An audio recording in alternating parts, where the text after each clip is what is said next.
अस्सलाम वालेकुम everyone, how are you all? Hope you are doing good. सहमत जनाब, कैसे हैं सब? उम्मीद करती हूँ सब खैरियत से होंगे, खुशआबाद होंगे अपने अपने घरों में। तो जनाब, आपके साथ मैंने शेयर किया था उम्रे पे जाने की तैयारियाँ, उम्रे पे जाने के क्या क्या सामान चाहिए। देन जिस दिन उम्रे पे गए थे और कुछ प्यारे प्यारे शॉर्ट्स मैंने खाने काबा के अपलोड किए थे, जो शॉर्ट्स में ही अपलोड किए थे। और मदीने के, खाना काबा के और मस्जिद नबवी के सब चीज़ों की अपडेट मैं आपको देती रही थी साथ साथ। तो बहुत मोतबर जगह है और हर मुसलमान इधर जाने की उम्मीद रखता है और काफ़ी मुसलमान यहाँ मरने के दुआएं करते हैं। जन्नतुल बकी में मदफन नसीब हो तो बहुत ही मोतबर होती हैं वो आँखें जो ये सब देखना नसीब फरमाती हैं। और अल्लाह ताला तमाम मुसलमानों को एक बार हज उम्रे की सादत ज़रूर नसीब फरमाए। और जिन्होंने उम्रे किए हैं उनको हज की सादत नसीब फरमाए। और जिन्होंने उम्रे नहीं किए उनको एक बार तो ज़रूर देखना है, नसीब फरमाए मक्का और मदीना, अल्लाह ताला का घर। और ये मनाज़िर जो आप देख रहे हैं ये मदीना मुनव्वरा के मनाज़िर हैं। तो दूर से ही इतने हसीन लग रहे हैं, जब हम नहीं हैं, हम वीडियो में देख रहे हैं, तो अगर जब हम जाएंगे वहाँ हाज़िरी देंगे तो कितना सुकून क़ल्ब मिलेगा हमें और कितना मज़ा आएगा वहाँ जाके, वहाँ रह के, वहाँ देख के अपनी आँखों से। तो जनाब, ये सारी वीडियोस मुझे मेरी सिस्टर ने बना के दी थी जो उम्रे पे गई थी। माशाल्लाह माशाल्लाह, अल्लाह उनका उम्रा कबूल मकबूल फ़रमाए। तो ये सारी मनाजिर मतलब ऐसा लगता है हम खुद वहीं हैं और बहुत ही ज़्यादा अच्छा लगता है, दिल को सुकून मिलता है। तो मैं ये बोल रही थी कि हाँ, वो गई वहाँ, उन्होंने उम्रा अदा किए और मदीना भी गई, मक्का भी गई। उसके बाद थी वापसी का दिन। माशाल्लाह उम्रा करके वो वापस आ रही थी, तो आज था वापसी का दिन, तो उसी का दिन मैं आपके साथ शेयर करूँगी।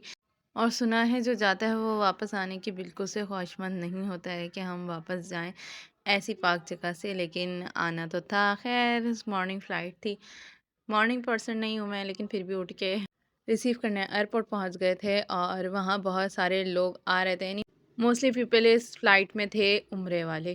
तो यहाँ सब उम्रे वालों को हार पहना रहे थे। हम यहाँ अपने वालों का वेट कर रहे थे, लेकिन हमारे वालों के अलावा सारे ही आ रहे थे। ऐसा लग रहा है पूरी फ़्लाइट आ गई हमारे सामने, लेकिन हमारे वाले नहीं आए।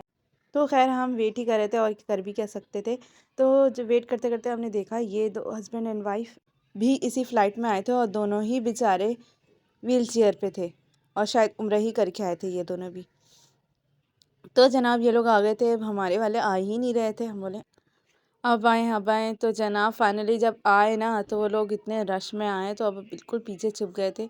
तो शाह ने बताया वो लोग वो रहे पीछे, तो मुझे दिखे थे। फिर हम लोग जल्दी जल्दी भागे और ये आपको कैमरा हिल रहा है क्योंकि हम जल्दी जल्दी जा रहे थे और सब अपने प्यार से मिल रहे थे। तो जनाब हम भी मिले अपनी बहन से और यहाँ मेरी बहन अपने सास ससुर से मिल रही थी, तो रो रही थी। तो मैंने ये डायलॉग मारा कि भाई अब तुम क्यों रो रही है, अब तो हमें रोना चाहिए, तुम वापस आ गई हो।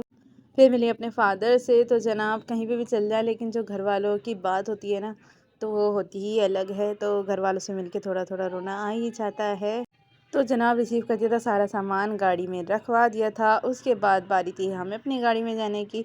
तो यहाँ मेरे भांजे को मिल गया कि मुझे ट्रॉली में लेके चलें। तो मैं यहाँ ट्रॉली मूव कर रही थी और कह रहा है आ रहा, अब आप बैठो। मैंने बोला नहीं भाई, आप ही अच्छे लग रहे हैं, आप चलें।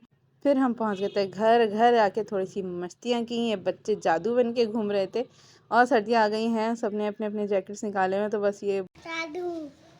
फिर जनाब हार पुर करने हम सिस्टर के ससुराल पहुंच गए थे और ये मेरी भांजी साहिबा हैं, तो कहने लगी आलम मैं पहनाऊँगी। मैंने बोला ओके। तो इन्होंने अपनी खाला को पहना दिए थे गहने और इतने प्यारे लग रहे थे। और ये वाला बहुत ज़्यादा प्यारे लग रहा था मुझे कि इसमें एक बड़ा फ्लावर लगा हुआ था ना रेड कलर का, तो थोड़े डिफरेंट थे, बहुत अच्छे लगते थे ये वाले।